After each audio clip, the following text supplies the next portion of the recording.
حسبي الله ونعم الوكيل. فوضت ليك الأمر يا رب. أنا فوضت أمر ربنا.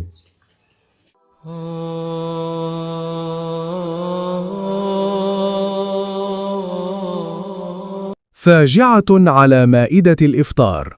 هجوم دموي يصيب زوجين بعشرات الطعنات في كفر الشيخ. في مشهد يفطر له القلب قبل أن تفطر المعدة، تحولت مائدة إفطار هادئة في قرية الروينة بمحافظة كفر الشيخ إلى ساحة دامية بعدما اقتحم عدد من الأشخاص منزل أسرة بسيطة في نهار رمضان، واعتدوا على الزوج وزوجته بصورة وحشية أمام أعين طفلهما.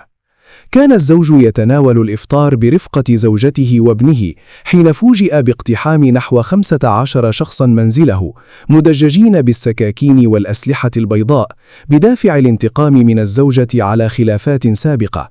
ووفق رواية الأسرة فإن الزوجة كانت قد حصلت على حكم قضائي ضد بعضهم ورفضت التنازل عن حقها، ما دفعهم بحسب الاتهامات إلى تنفيذ اعتداء عنيف في وضح النهار.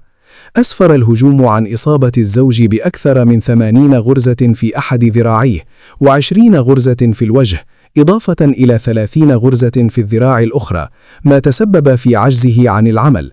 أما الزوجة فقد تعرضت لجروح بالغة أدت إلى بتر أحد أصابعها، واضطرت الفرق الطبية إلى إجراء تدخلات جراحية دقيقة لترميم آثار الإصابات والتشوهات الناتجة عن الاعتداء.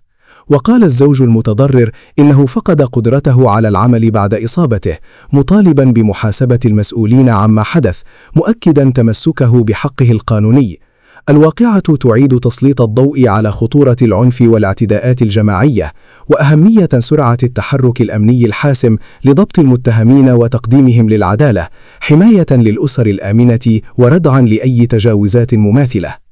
نسأل الله الشفاء العاجل للمصابين، وأن يلهمهم الصبر والقوة في مواجهة هذه المحنة الأليمة.